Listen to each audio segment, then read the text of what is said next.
Vamos iniciar a leitura da sua santa palavra, conforme se encontra na carta do apóstolo Paulo aos Romanos, capítulo 9.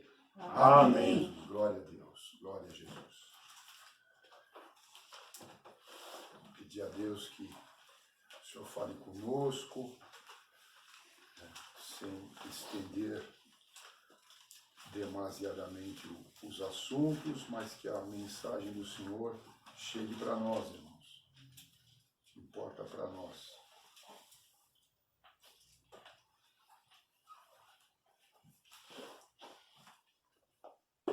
Glória a Deus.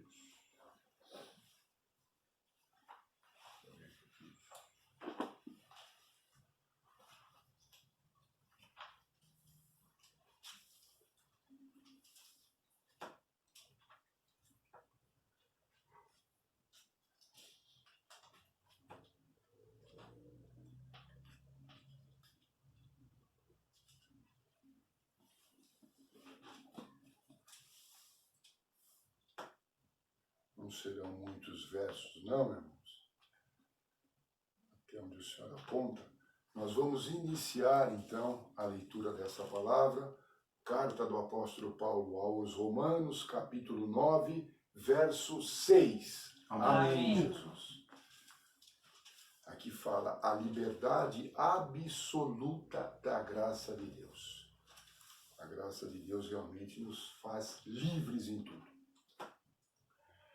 Não que a palavra de Deus haja faltado, porque nem todos os que são de Israel são israelitas, nem por serem descendência de Abraão são todos filhos, mas em Isaque, quer dizer, na promessa de Deus, em Isaque quer dizer na promessa de Deus, da graça, em Isaque será chamada a tua descendência, que somos nós também incluídos nela. Isto é, não promessa são contados como descendência. Louvado seja Deus, irmão. Estamos incluídos aqui. Os filhos da promessa estão contados pelo Senhor como descendência. Porque a palavra da promessa é esta: por este tempo virei, e Sara terá um filho. E não somente esta, mas também Rebeca, quando concebeu de Isaque, nosso pai. Porque, não tendo eles ainda nascido, ainda não tinham nascido ainda, nem tendo feito bem ou mal, veja, irmãos, como Deus fala, antes de nascer ainda a criança, ou as crianças aqui, né? Está falando de Rebeca. Porque não tendo eles ainda nascido, nem tendo feito bem ou mal, para que o propósito de Deus, segundo a eleição, ficasse firme, não por causa das obras, mas por aquele que chama. Foi-lhe dito a ela, olha o que foi dito a ela, para Rebeca: o maior servirá o menor. Aqui paramos, louvado seja Deus. Amém. Irmãos queridos, é tão grande a palavra que se torna até difícil, irmãos. Se torna difícil detalhar, porque ela é muito grande a palavra. Aqui fala a liberdade absoluta da graça. Aqui mostra que o Senhor já tinha planos da graça para todo o universo, irmão. Para todos que um dia aceitassem essa mesma graça. Então aqui fala, não é a descendência de Abraão. Nem todos de Israel são israelitas, mas os filhos da promessa. E a promessa veio em Isaque. Tá certo, irmãos? Sara não poderia, de maneira nenhuma, dar à luz. Era avançadíssima em idade, tá certo? Era estéril, mas o Senhor fez a obra para que viesse do impossível humanamente falando, uma mulher de idade passa agora por uma gestação, gera um filho, e esse filho é o filho da promessa. É por ele veio a graça, e Isaque é feita a descendência de Deus. Nós somos contados hoje, acabamos de ler, pelo dedo de Deus. Quem é que conta isso? É um homem que conta os filhos da promessa? Você já pensou nisso, irmão? Já pensou nisso, irmão? Quem é que conta? Quem é que conta? Em todo lugar tem uma contabilidade, tem um responsável por contar alguma coisa, né? Até o IBGE aqui no Brasil conta, né? Instituto Brasileiro de Geografia e Estatística. E conta. Faz várias pesquisas de contagem, né? Tá certo? De recenseamento, de número social em certas regiões. Mas quem é que conta os filhos da promessa? Sabe quem conta, irmão? O dedo de Deus conta os filhos da promessa, louvado seja Deus. E assim, antes deles terem nascido, já estavam sendo contados pelo dedo do Senhor. Você também, irmão, irmã, antes de ter nascido, já estava sendo contado pelo dedo do Senhor, louvado seja Deus. O apóstolo Paulo fala que o Senhor me separou. Da onde separou ele? Quando ele era menino?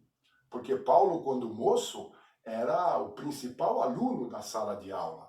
Era o considerado, aí que se fala nas escolas, ninguém toca mal, o CDF, né? Mas não tem detalhe disso, né? Mas fala que é o principal, né? Alguém fala, é o puxa-saco, é o que mais corteja o professor. Mas não é, que Paulo era aplicado. Ele diz, e eu excedia em judaísmo os da minha idade, que os que estudavam com ele era o melhor aluno da classe. Não era o melhor, irmão? Segundo a graça, era da tribo. Ele tinha linhagem sanguínea? Tinha. De que tribo era? De Benjamim. Então ele estava dentro dessa família aqui. Ele vinha da linhagem de Benjamim. Tá bom, irmão? Estava dentro disso aqui. Mas ele não foi contado enquanto ele estava dentro disso. Sabe quando ele começou a ser contado? Quando ele reputou tudo aquilo como... Fala alguém para mim. Esterco. Esterco, irmão. Para não falar aquela outra palavra que ficaria feio. A gente não usa a palavra baixa, né, irmão? Fica feio. Uma palavra que não pega bem para lá. Mas ele falou esterco, para não falar aquela outra. Viu, irmão? Reputei tudo isso como esterco. Para poder o quê? Quando eu reputei tudo isso como esterco, a tribo, a linhagem sanguínea, os meus estudos, o primeiro aluno da classe, um poliglota, falando idiomas, estudou aos pés de Gamaliel, é como se hoje alguém falaria, eu fiz na USP, eu fiz medicina na USP e eu fiz aos pés de Gamaliel. É a mesma coisa, irmãos, em termos de grandeza, de currículo, tá bom? Mas ele não estava sendo contado, irmãos. Olha a palavra que Deus está soprando hoje. Ele não estava sendo contado com tudo isso. E muita gente na terra, com muitos títulos, com muita grandeza, com muita pompa, com muitos diplomas. Você já foi em sala de diretor que está cheio de diplomas? Você já foi? Se foi, pode falar que fui. Eu já fui em sala que... Irmão, eu olhava para o homem e para o diploma. Para o homem e para o diploma. Eu não sabia que... Mas quem falava era o homem, não era o diploma, né? Mas o diploma não é caráter de ninguém. O diploma não transforma a natureza. Não tira o homem do pecado. E Jesus tira o homem do pecado para que ele seja contado como descendência de Deus. Então, queridos irmãos, que hoje estão ouvindo essa palavra, caia no teu coração essa mensagem, você é descendência de Deus. Você é contado pelo dedo do Senhor, louvado seja Deus. E Deus te protege dentro da tua casa, quando está dentro do carro dirigindo, atravessando uma rua, quando tem um tiroteio. A mão do Senhor continua te guardando, você é contado como um escolhido de Deus, como um verdadeiro adorador. E aonde estiverem, nesse monte, ali não, aonde estiverem na face da terra, essa descendência, os verdadeiros adoradores, ali estará o Senhor abençoando todos os verdadeiros adoradores que adoram a Deus em espírito e em verdade. Esta é a palavra que Deus nos manda. Alegra-te no Senhor, sirva a Deus de todo o teu coração. Deus seja louvado. Amém. Jesus.